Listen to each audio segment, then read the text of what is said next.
liyudhhirahu 'ala dini kullihi wa kafaa billahi shahida.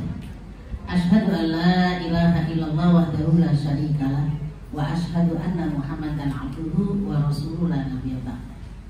Yang saya hormati Ketua Majelis Taklim Buangso yang insya Allah dirahmati oleh Allah Subhanahu Wa Taala beserta jajaran. Yang saya hormati mungkin ada Ibu RT yang insya Allah dirahmati oleh Allah Subhanahu Wa Taala, Ibu RW dan ibu-ibu semuanya ya Bu, yang hadir di sore yang barokah ini, yang semuanya insya Allah dirahmati dan diberkahi oleh Allah Subhanahu Wa Taala.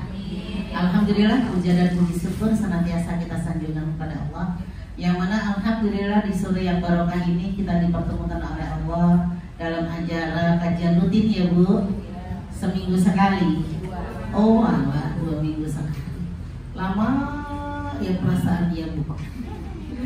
Baru kita kepada Allah dipertemukan oleh Allah ya Bu ya, dalam majelis yang insya Allah dirahmati dan diberkahi oleh Allah Subhanahu Wa Taala.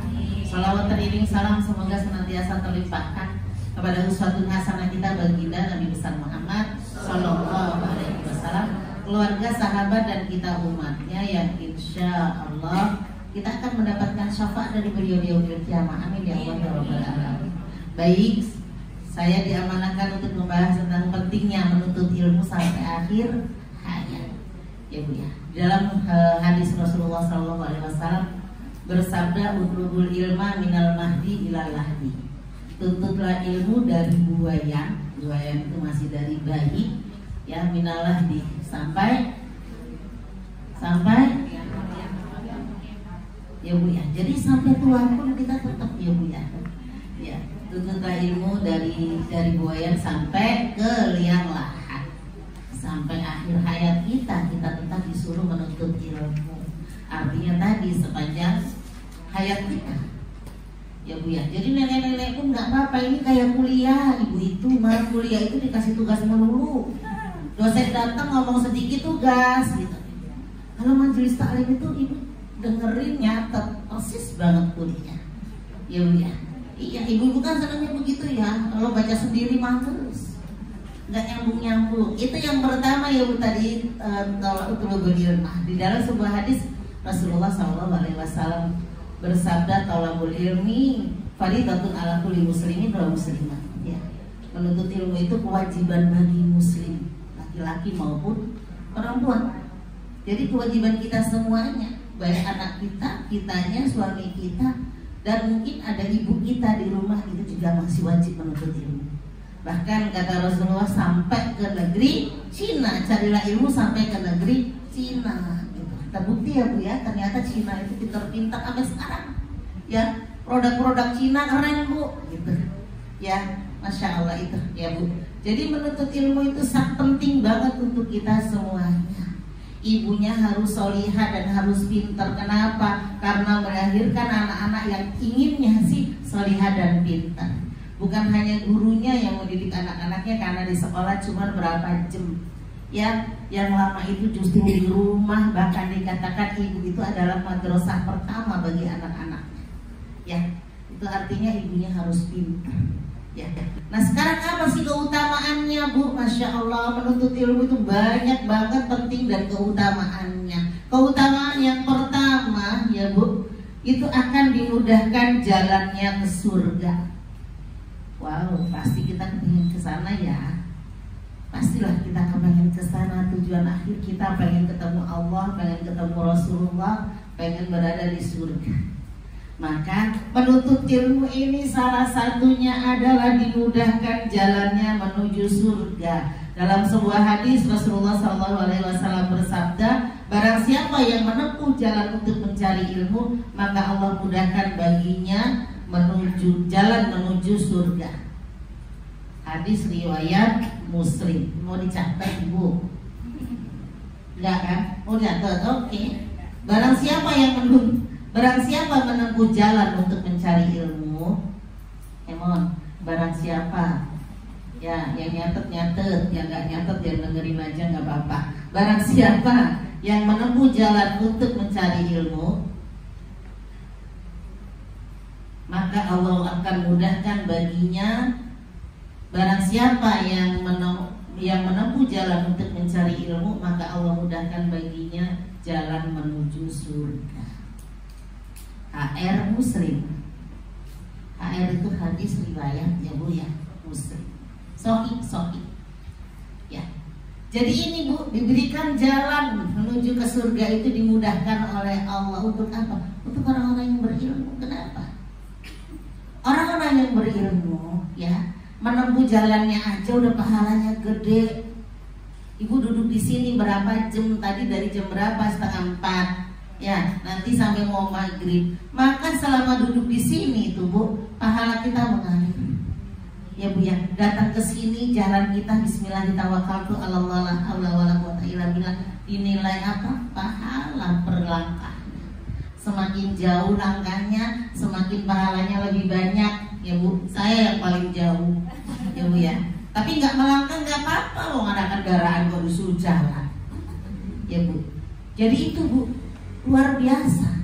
Pahalanya luar biasa. Duduknya kita di sini, dari salamannya dapat pahala salamannya, dapat apa, dosa-dosa kita itu nanti diampuni oleh Allah berguguran ketika kita salaman dengan teman kita. Tuh. Yang kedua apa? Senyum. Ibu udah dapat sedekah. Tabasumuka fi wajhi ahlika sedekah. Senyum di hadapan saudaramu adalah sedekah. Dapat lagi pahalanya. Dan ketika kita sedang duduk begini, ini ada di sekitar kita para malaikat sedang mendoakan kita. Makanya kalau lagi duduk di majelis ilmu, banyak-banyak doa yang baik-baik. Barangkali salah satu doa kita ini nanti diijabah oleh Allah. Berkat apa? Diaminkan para malaikat yang sedang berada di sekeliling kita. Ibu pengennya apa sekarang? Mobil ya Allah, mobil ya Allah, mobil. Gak apa-apa orang minta. Ya Bu ya, haji ya Allah, haji ya Allah. Begitu Bu, umroh bersama keluarga besar ya Allah. Boleh. Itu yang pertama ya. Jadi jangan ragu, janji Allah pasti. Kita akan diberikan kemudahan jalan kita menuju surganya Allah Subhanahu wa Ta'ala. Karena banyak kebaikan-kebaikan, akhirnya apa? Banyak catatan-catatan baik yang menjadi amal ibadah kita nanti di yaumil qiyamah. Ketika kita ditambahin, dikasih apa namanya, rapot ya Bu ya. Wow, ternyata menghadiri majelis taklim itu catatannya banyak tadi. Senyum dapat, salaman dapat, silaturahmi dapat, dan lain sebagainya. Itu yang pertama. Ya Bu ya. Yang kedua apa? Yang kedua akan ditinggikan derajatnya oleh Allah Subhanahu wa Ta'ala orang yang berilmu. Ibu buka surat Al-Mujadilah di ayatnya yang ke-11.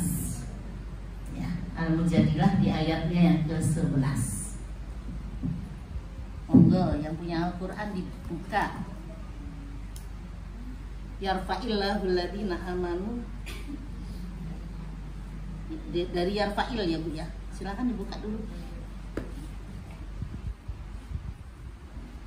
Surat 58 di ayatnya yang ke-11.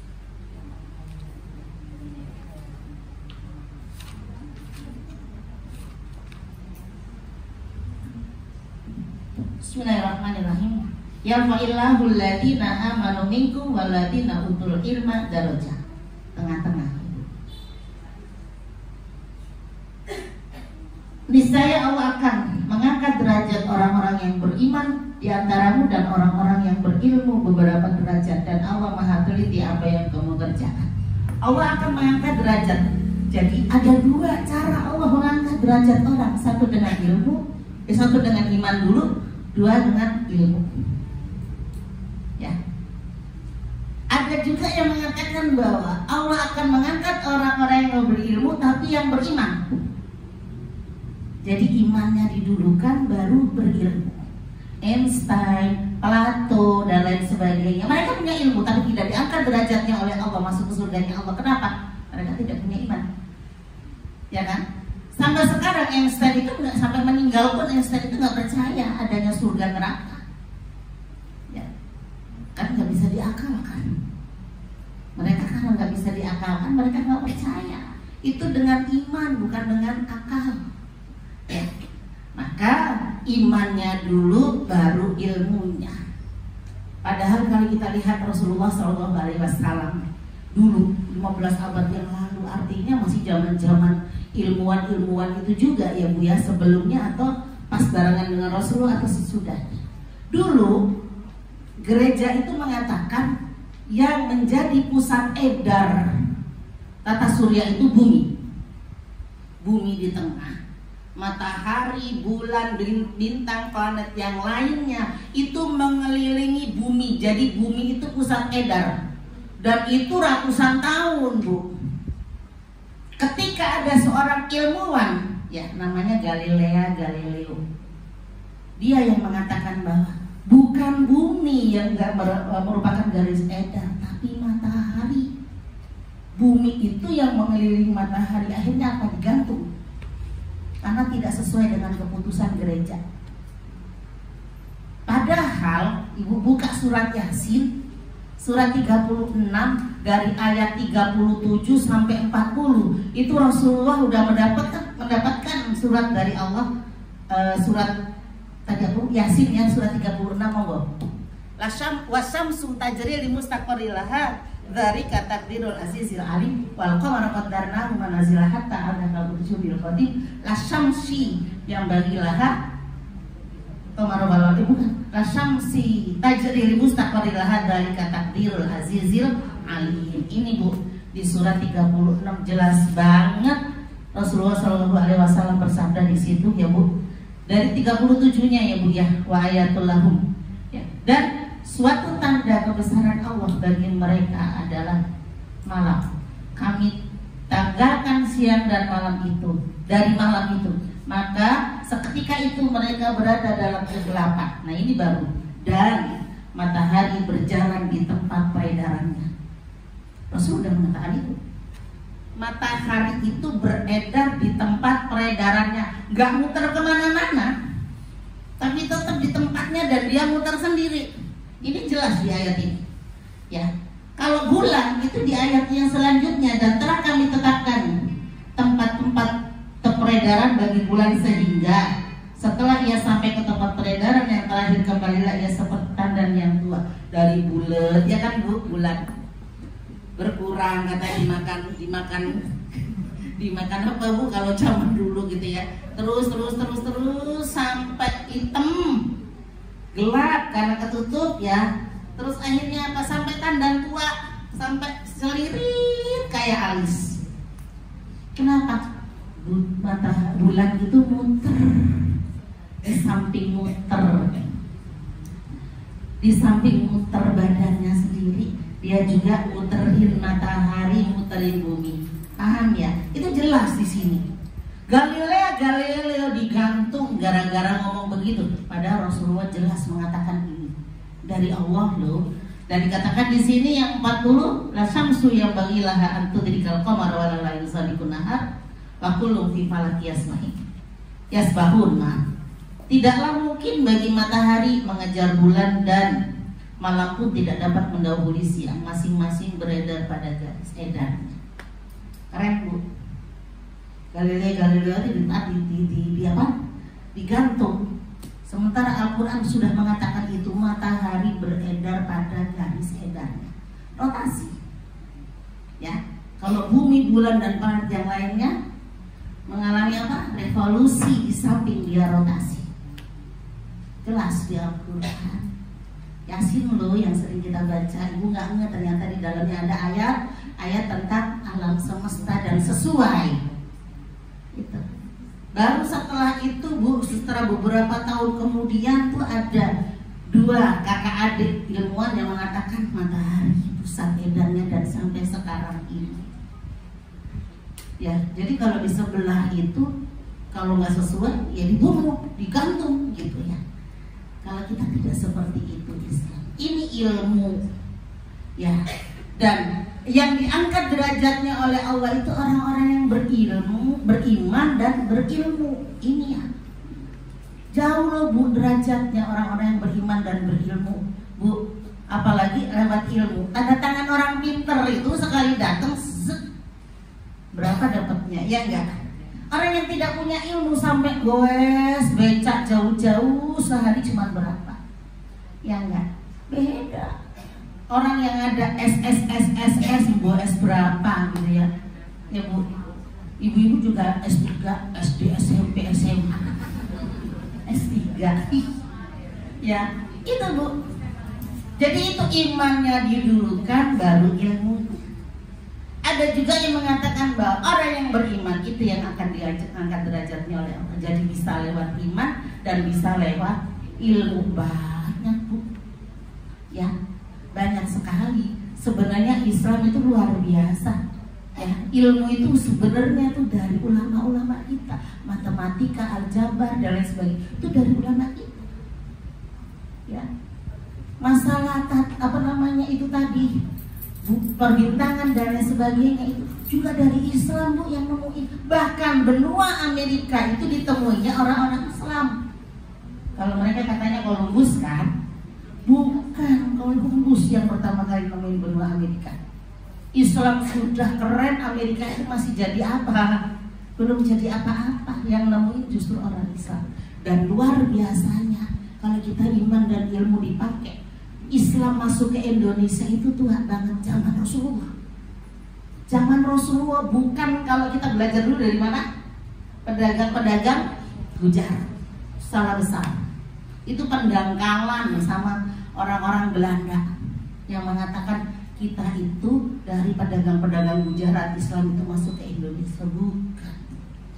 Sahabat Rasulullah SAW, Ja'far masuk ke Indonesia ketika hijrah ke Habasah, melipir ketemu Indonesia. Ja'far dan Ali itu pernah ke Indonesia zaman ada Rasulullah SAW. Coba, bahkan Rasulullah punya sahabat namanya Malik Al-Hind. Itu orang Indonesia, raja mana gitu loh Bu. Itu pernah ya ketemu dengan Rasulullah di sana, berkumpul dengan Rasulullah, namanya Malik Al-Hind. Dari Indonesia, bukan dari India. Keren Bu. Jadi tengah di sini ya. Makanya itu Masya Allah, saya pernah baca buku Bu, gak tahu buku saya kemana ya sekarang itu, padahal bagus banget itu ya. Saya nemuin buku di daerah Baros ya. Itu dulu itu Barus, kalau kita Kapur Barus, itu Baros kalau orang Sumatera ya. Daerah Baros itu dulu itu jadi apa Bu, pelabuhan yang besar. Orang Arab dan lain sebagainya itu bolak-balik ke sana. Dan mereka beli apa di sana? Beli wangi-wangian ya, salah satunya Kapur Barus itu wangi-wangian, juga beli emas, perak dan lain sebagainya itu di Baros. Kesana para sahabat itu di Baros. Bahkan saya yang lebih luar biasa lagi ketika saya baca Nabi Sulaiman beli emas dan wangi-wangian di Baros. Dari Nabi Sulaiman Indonesia itu sudah dikenal. Gimana gitu? Saya sampai bingung.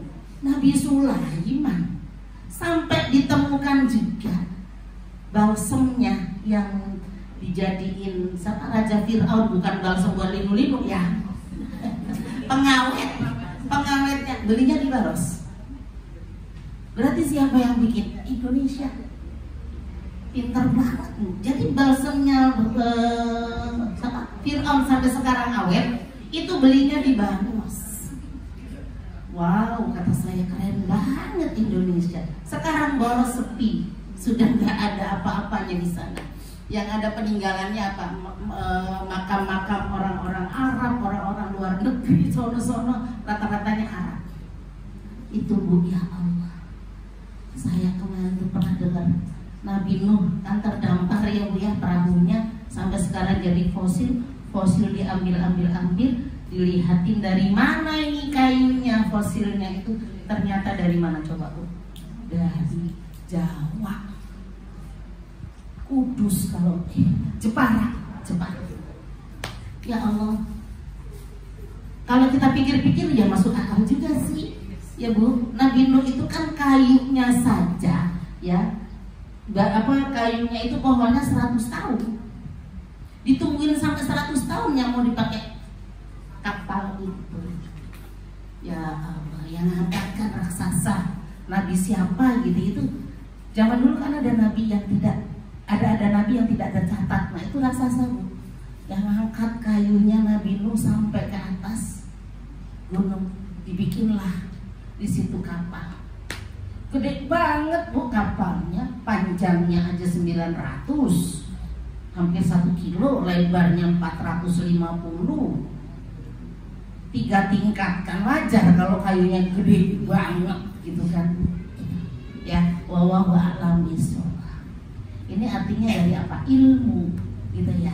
Jadi ini ada 2 versi. Satu, Allah mengangkat derajat orang-orang yang beriman dan orang-orang yang berilmu. Imannya dulu baru ilmu akan diangkat derajatnya oleh Allah. Kemana? Masuk surganya Allah yang pertama tadi. Yang kedua, Allah mengangkat derajat ya Bu ya. Orang-orang itu bisa lewat imannya ya, bisa lewat ilmunya. Terbukti Bu ya, diangkat derajatnya oleh Allah dengan iman dan ilmu itu terbukti. Ulama-ulama kita Masya Allah diangkat derajatnya oleh Allah ya. Belum lagi ilmu-ilmunya ya, tadi sekali tanda tangan direktur berapa ya kan. Yang nggak punya ilmu ya setengah mati ya Bu ya. Kita ya nggak kayak orang-orang yang punya ilmu lah yang tinggi ya Bu ya, sekali tanda tangan. Masya Allah itu ya Bu. Jadi itu yang kedua, diangkat derajatnya oleh Allah Subhanahu wa taala lewat iman dan ilmu ya. Tadi kita membahas tentang ilmu apa? Alam. Satu lagi tentang ilmu. Buka suratnya, surat 6. Tentang ilmu bahas sedikit ya Bu. Suratnya di surat 6. Ayatnya 125.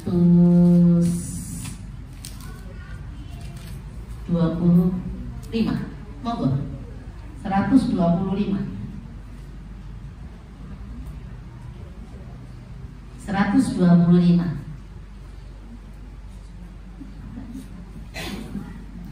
Ketemu? Ya. Bu, ada yang sudah? Nggak ada yang bawa Al-Quran. Masya Allah, saya bacain aja. Dengerin ya, dengerin. Barang siapa dikehendaki Allah akan mendapatkan hidayah atau petunjuk, dia akan membukakan dadanya untuk menerima Islam.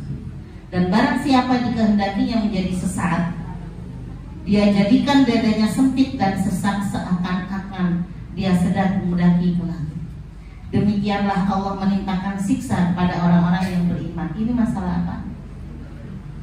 Ayo saya suruh dengerin. Barang siapa dikehendaki Allah untuk mendapatkan hidayah petunjuk, ya, dia akan membukakan dadanya untuk menerima Islam. Dan barang siapa dikehendakinya menjadi sesat, dia akan menjadikan dadanya sesak lagi sempit. Masalah hidayah dan tidak kan? Ya apa ya? Sepertinya cuma masalah hidayah dan tidak. Maaf ya Bu, saya minum dulu.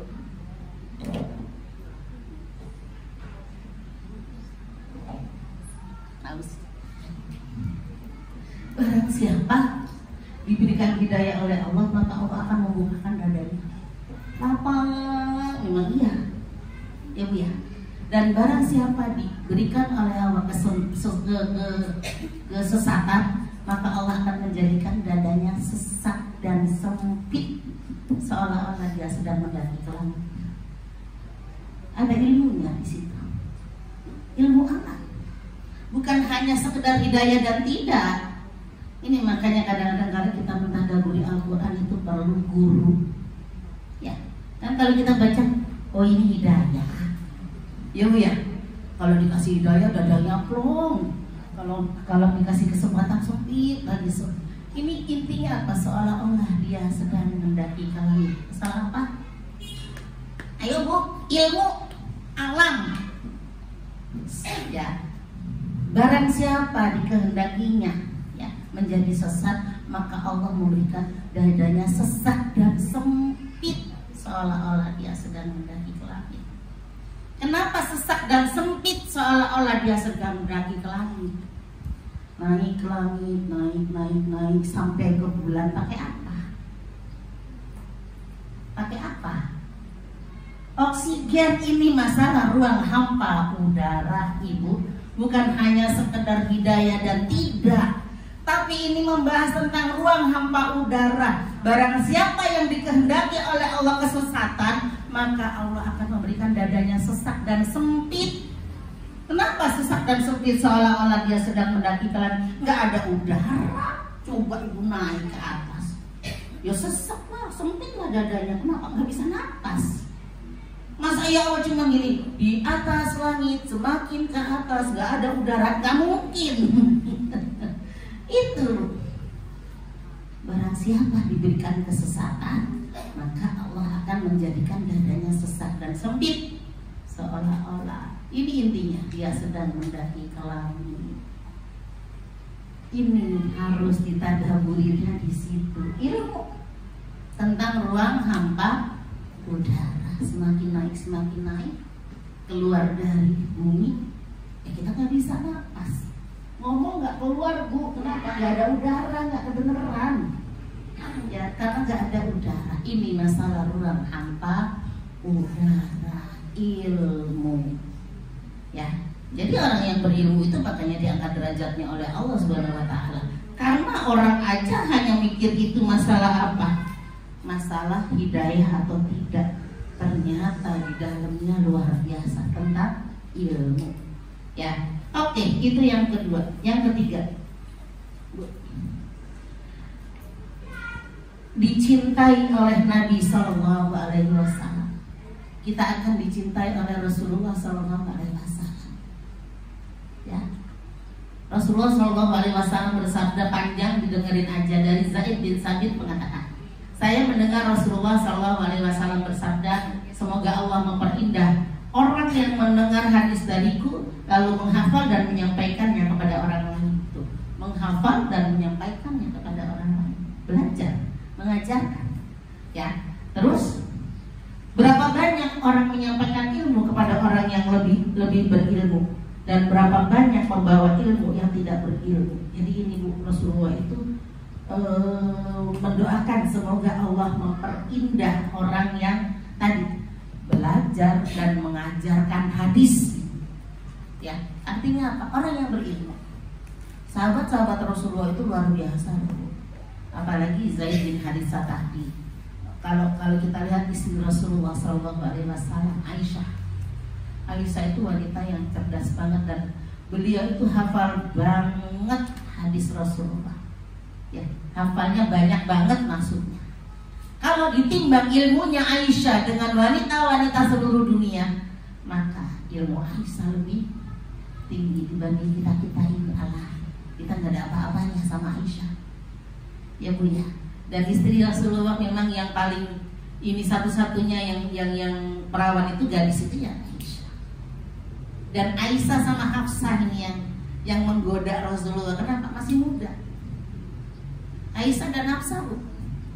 Ya, tahu sendiri Hafsah anak siapa? Umar bin Khattab. Bapaknya kayak apa? Begitu juga anaknya, ya. Jadi berdua ini yang sering protes sama Rasulullah. Kenapa? Masih pada muda. Cuman yang gadis kan Aisyah. Jadi Rasulullah Sallallahu Alaihi Wasallam itu ketika sudah dengan Khadijah, ya, meninggal Khadijah, itu bukan Rasulullah nyari mana ya yang aku cari. Enggak, Rasulullah nyari istri, sahabat rapat. Gak ada nih, Rasulullah gak ada istrinya nih. Padahal anaknya kecil-kecil, siapa nih yang ini? Yang gak disatunya lagi, Aisyah jangan, masih kekecilan ngurusin anak Rasulullah, belum bisa. Yang kedua tuh ada siapa? Saudah. Ibunda Saudah itu sudah menopause. Ya, itu istri kedua Rasul Bu. Jadi anak-anak Rasulullah itu di bawah bimbingan Ibu Saudah. Ya, setelah Bunda Saudah menikah dengan Aisyah, dan Aisyah ini dibimbing oleh Saudah. Jadi dua istri Rasulullah, Saudah dan Aisyah. Sering banget Saudah ini mengikhlaskan malam-malamnya.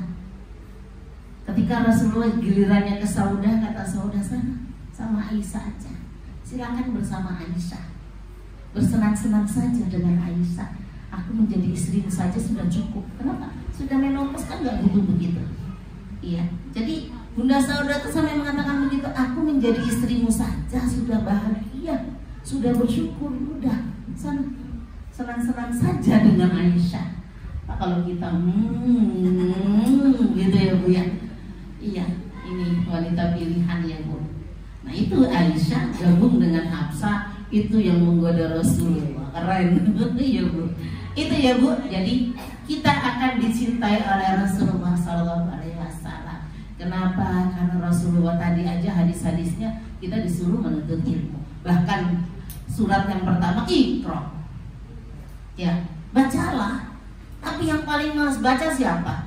Orang Islam, ya enggak? Ibu senang baca enggak? Kan kita mah senengnya lihat YouTube gitu kan Bu ya, gak usah baca soalnya. Kadang baca itu udah baca dari jauh, ya apa kali ini ya tadi ya, ulang lagi. Apalagi gak ngeh yang kita baca karena saking bingungnya. Ini bayar rumah, ini bayar listrik, ini bayar anak. Jadi baca itu gak nyambung kadang-kadang ya Bu. Harus diulang-ulang gitu ya. Wallahu a'lam bishawab. Jadi kita itu umatnya Rasulullah ya. Kalau kita mencari ilmu maka Rasulullah pun akan suka dengan kita, akan senang dengan kita, dan akan apa tadi Bu? Didoakan oleh Rasulullah SAW. Yang selanjutnya, khairukum man ta'allama al-Qur'ana wa 'allama, sebaik-baik umat. Yang keberapa? 4. Sebaik-baik umat. Orang yang belajar itu, ya Bu ya, terutama kayak kita ini belajar Al-Quran dan mengajarkan Al-Quran, yang adalah sebaik-baik umat. Khairukum man ta'allama al-Qur'ana wa 'allama. Sebaik-baik kalian adalah yang belajar Al-Quran dan mengajarkannya. Kita sedang berada di posisi ini sekarang. Cuman berapa jam kita termasuk sebaik-baik umat. Masya Allah, ya Bu. Keren kan berarti kalau sebaik-baik umat. Kalau semisal saya di ceramah tahu-tahu gubrak meninggal, innalillahi wa inna ilaihi raji'un, kita masih masuk ke sebaik-baik umat. Insya Allah mencari ilmu, mengajarkan dan belajar dan mengajarkan itu jihad. Itu yang kelima. Ya, mencari ilmu, belajar dan mengajarkan ilmu itu jihad fisabilillah. Ya. Jadi luar biasa. Apalagi guru ngaji. Guru ngaji itu gajinya nggak gede Bu, tapi gaji dari Allahnya, luar biasa.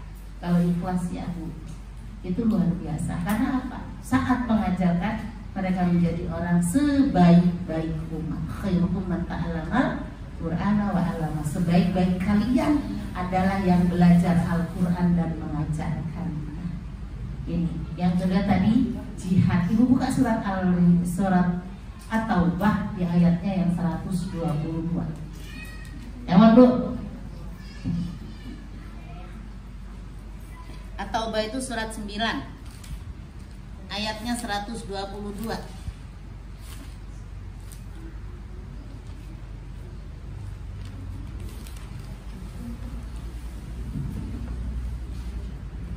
Bismillahirrahmanirrahim. Dan saya bacakan artinya ya Bu ya. Tidak sepatutnya orang-orang mukmin itu semuanya pergi ke medan perang. Ini di Palestina ini. Mengapa sebagian dari setiap golongan di antara mereka tidak pergi untuk memperdalam ilmu agamanya mereka, dan untuk memberi peringatan kepada kaumnya apabila mereka telah kembali, agar mereka dapat menjaga dirinya. Ada 3 ini. Ya, jihad fisabilillah, belajar dan mengajarkan. Ya, makanya dikatakan mengapa? Ya, dan tidak sepatutnya orang-orang mukmin itu pergi semuanya ke medan perang. Mengapa? Ya, sebagian tidak belajar dan mengajarkannya, menyeru. Di Palestina ini Bu, luar biasa loh Bu. Hafalan Qur'annya keren. Ya, bahkan tahun berapa itu sampai mereka mewisuda 200 anak di Palestina hafiz Al-Qur'an. Perang loh, dalam posisi perang. Makanya ini, kenapa gitu? Tidak sepatutnya harus keluar semuanya ke medan jihad. Mengapa tidak ada yang mengajarkan dan belajar? Jadi sama ternyata mengajar Al-Quran, belajar Al-Quran dengan jihad fisabilillah itu sama di ayat ini. Ya, kalau semua semuanya pergi ke medan jihad, syahid semuanya, siapa yang menggantikan? Ya enggak. Makanya ada yang duduk rapi tuh, duduk di itu untuk apa? Untuk belajar generasi selanjutnya, untuk mendidik generasi selanjutnya. Ya, kalau mereka sudah wafat bagaimana? Nggak ada yang meneruskan dakwah itu gitu loh. Paham ya? Makanya ini jihad. Ya, jadi menuntut ilmu itu jihad. Jalan ibu sepanjang jalan. Ya, apalagi nanti lewatnya beda lewat lagi kayak sholat tuh. Ya, kalau sholat id kan juga begitu ya. Berangkatnya lewat sini, disunahkan pulangnya lewat lain lagi. Biar apa? Pahala jalannya banyak. Lah saya sholat id belakang rumah saya, terus saya muter kemana? Ya, atau capek amat saya harus muter ke depan. Kan saya ada pintu belakang bu, karena gang buntu. Rumah saya itu gang buntu, jadi saya punya pintu belakang, depan belakang. Jadi tetangganya depan belakang. Ya, jadi ini bu, masya Allah. Ya, jadi jangan galau. Guru-guru ngaji, gaji cuma segini, nggak sampai 1 juta. Ya iya memang, ya bu ya, memang gitu. Nggak gede, apalagi guru TK, gak gede bu. Ya, guru TK itu nggak gede. Tapi anak saya suruh ngajar di TK saya. Padahal mereka menghafal Quran. Udah ngajar di tempat umi aja, udah. Sono gedein sekolahnya, sekolah sendiri, dibayar sama uminya sendiri. Ya bu ya, itu. Jadi tadi udah berapa bu? 1. Iya sudah 5 ya. 1 tadi dimudahkan jalannya ke surga. 2, 3. Ya, ditingkatkan derajatnya, surat Mujadilah ayat 11. Yang ketiga, dicintai oleh Rasulullah SAW, karena dari hadis-hadisnya ya bu ya, dari Qurannya aja. Ayat yang pertama apa? Iqra. Bacalah, kita disuruh baca ya. Itu yang selanjutnya kata sebaik-baik. Kita ini sebaik-baik umat untuk sekarang ini. Berapa kali setengah jam lagi berakhir ya, karena sudah selesai gitu ya bu ya pengajiannya. Sebaik-baik umat. Dan yang kelima,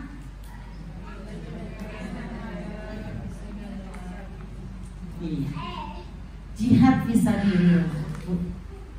Memang meluruskan niat ngajar, gajinya seupil gitu ya, kecil loh bu. Guru-guru yang lain itu bukan gede juga. Yang gede itu kalau sudah jadi PNS gurunya, ya bu, itu gede bu. Ya sekarang guru itu gede gajinya kalau pegawai negeri. Ya udah dapat gaji PNS, masih dapat gaji serti. Dan serti itu bisa dapat 7 juta, bisa dapat 5 juta, tergantung berapa dianya. Padahal guru-guru yang bukan pegawai negeri cuma serti dalam 1.500.000. Gede banget loh, jauh. Ya. Jadi itu kalau anaknya buat ngajar-ngajar, suruh ngajar bu, suruh ngajar kalau memang itu ya, suruh ikut P3K dan lain sebagainya. Ya, kalau sudah setua saya yang nggak bisa. Siapa yang mau nerima saya? Ya bu ya, sebentar lagi udah KO. Kan sampai 60 guru ya. Iya, saya udah 54. Wah, sudah lolita lolos 50 tahun. Ya, bu, masya Allah. Oke, lanjut ya bu. Tadi sudah dicintai Rasulullah, sudah menjadi orang yang utama, sudah. Yang ke-6, dimintakan ampunan seisi bumi dan langit. Masya Allah. Kalau jadi guru enak banget ini bu. Selama mengajar ya bu, selama belajar dan mengajar, dimintakan ampun seisi bumi dan langit. Ayo Nyemon, ada hadis nggak panjang, nggak usah dari-darinya ya, langsung ajas ya, langsung hadisnya ya. Sesungguhnya ini Rasulullah yang bersabda ya bu ya, sesungguhnya akan memintakan ampun untuk seorang alim sesungguhnya akan memintakan ampun untuk seorang alim. Atasnya sudah Rasulullah SAW bersabda ya. Sesungguhnya akan memintakan ampun untuk seorang alim, ya, makhluk yang di langit dan di bumi, makhluk yang di langit dan di bumi, hingga ikan hiu di dasar laut, hingga ikan hiu di dasar laut. HR Ibnu Majah. Ya Allah Bu, ya. Jadi orang-orang yang berilmu, apalagi punya iman, tadi kan beriman dan berilmu, ya, selama melakukan kegiatan belajar mengajar, ya, selama mengamalkan ilmunya itu yang tadi kata Rasulullah tadi, ya, aku suka banget dengan orang yang belajar hadis kemudian mempelajarinya kemudian menyampaikannya. Nah ini juga ya. Jadi dimintakan ampun oleh makhluk yang ada di langit siapa? Makhluk yang di langit siapa? Sama Bu? Malaikat. Coba. Malaikat memintakan ampun untuk orang-orang yang berilmu, apalagi saat itu sedang. Ya Bu. Loh, bentar Bu. Kalau cepat itu Bu. Jamnya lambat. Oh, tapi kan. Ya, oke. Nggak apa-apa. Loh, baru kali ini kok disuruh berhenti kok minta terus ya. Ulangi ya, jadi dimintakan oleh makhluk yang ada di langit, makhluk yang ada di bumi, tanaman, binatang-binatang sampai ikan hiu yang ada di lautan. Itu memintakan ampun untuk orang-orang yang berilmu. Ya Allah. Ya Allah. Itu Bu. Ibu tahu ikan yang ada di dasar laut berapa ribu? Ya Bu ya, bukan ribu-ribu lagi. Oh, seabrek-abrek kok Bu ya. Puluhan ribu, ratusan ribu. Makanya Nabi Sulaiman pernah sombong banget. Ya Allah, hari ini aku yang ngasih ikan di laut, yang ngasih makan. Yang dikerahkan semua pasukannya Bu. Ya, kan dia punya pasukan apa? Jin. Ya, dikerahkan semuanya sampai akhirnya udah selesai. Ngasih makan pagi, hanya dimakan satu jenis ikan. Segitu banyak yang dicari oleh Nabi Sulaiman dengan pasukannya, habis. Dia minta ampun sama Allah Bu. Gaya-gaya sombong mau ngasih makan, ya, makhluk yang ada di laut satu jenis doang habis. Ayo, bagaimana dengan jenis yang lain? Masya Allah, itu baru sekali makan. Masya Allah. Itu ya Bu ya. Yang selanjutnya, ya Bu, kita akan dibanggakan oleh Allah di hadapan para malaikat. Ya Allah Bu, kita akan dibanggakan oleh Allah di hadapan para malaikat. Nih, duduknya ibu-ibu ini. Paling depan ibu siapa? Yang nyender siapa? Yang paling belakang siapa? Ada catatannya semuanya. Gitu. Ya Bu ya, yang paling pojok angkat tangan tuh ke belakang aja, di belakang sendiri. Itu semua ada catatannya. Nanti Allah akan membanggakan duduknya ibu-ibu semuanya ini di hadapan para malaikat. Terlihat hamba paling depan tuh. Gitu Bu. Seperti Allah membanggakan Nabi Adam alaihi salam. Ya. Ketika malaikat protes di surat Al-Baqarah dari ayat 30 itu 31, 32, 33. Ya, Al-Baqarah. Aku tidak menjadikan manusia, ya. Itu di ayat surat Al-Baqarah ayat 30. Ya. Protes kan? Ngapain sih ya Allah, kata iblis Azazil. Kenapa sih menjadikan manusia yang hanya merusak bumi? Kalau kita baca pas sekarang kepo lu gitu. Ya, aku lebih tahu daripada kamu. Kan bahasa kita kan kepo lu gitu ya Bu ya. Gitu. Ternyata di ayat selanjutnya Ibu buka di 31, 32. Ya, ini percakapan Allah. Ya. Allah membanggakan Adam yang punya ilmu. Di ayatnya 31. Dan dia Allah ajarkan kepada Adam nama-nama benda semuanya. Bu kalau nanya siapa yang ngajarin? Allah. Nih. Dan dia Allah ajarkan kepada Adam nama-nama benda semuanya. Kemudian dia perlihatkan kepada para malaikat seraya berfirman, sebutkan kepadaku nama semua benda ini jika kamu benar. Diajarkan kepada Adam. Malaikat lihat, iblis lihat. Malaikat ditanya sama Allah, sebutkan. Malaikat jawabnya apa? Maha suci engkau, tidak ada yang kami ketahui selain apa yang telah aku ajarkan kepada kami. Sungguh engkaulah yang maha mengetahui, maha bijaksana. Iblis pun gak bisa menjawab.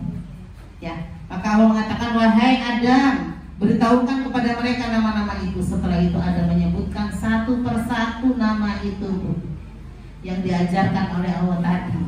Gitu. Ya. Maka Allah mengatakan, aku katakan semua. Bukankah aku telah katakan kepadamu bahwa aku mengetahui rahasia langit dan bumi, dan aku mengetahui apa yang kamu nyatakan dan apa yang kamu sembunyikan. Tuh kalau kita bahasa kita apa gue bilang, gitu ya Bu ya. Lo mah nggak tahu apa-apa, aku yang tahu kan begitu. Ini kalau bahasa kasarannya kita kan begitu. Gitu. Adam Bu disebutin satu-satu rinci, ini tomat, ini itu semuanya Bu. Buah-buahan aja Allah yang ngajarin. Coba ya. Jadi rinci ternyata malaikat tidak bisa nyebut, iblis tidak bisa nyebut. Akhirnya disuruh apa? Sujud kalau di hadapan Adam. Sujudnya itu bukan nyembah, tapi apa? Hormat kepada Nabi Adam alaihissalam. Adam begitu dibanggakan oleh Allah di hadapan para malaikat dan iblis, sampai mereka disuruh sujud pada Nabi Adam. Kenapa? Ilmu. Tuh. Kita akan dibanggakan oleh Allah nanti di hadapan Allah, di hadapan para malaikatnya. Nah, itu Bu. Ya seperti Allah membanggakan Nabi Adam alaihissalam yang luar biasa ilmunya, satu persatu rinci disebutkan. Itu ibu-ibu, masya Allah. Masih sudah. Ada yang mau ditanyakan monggo?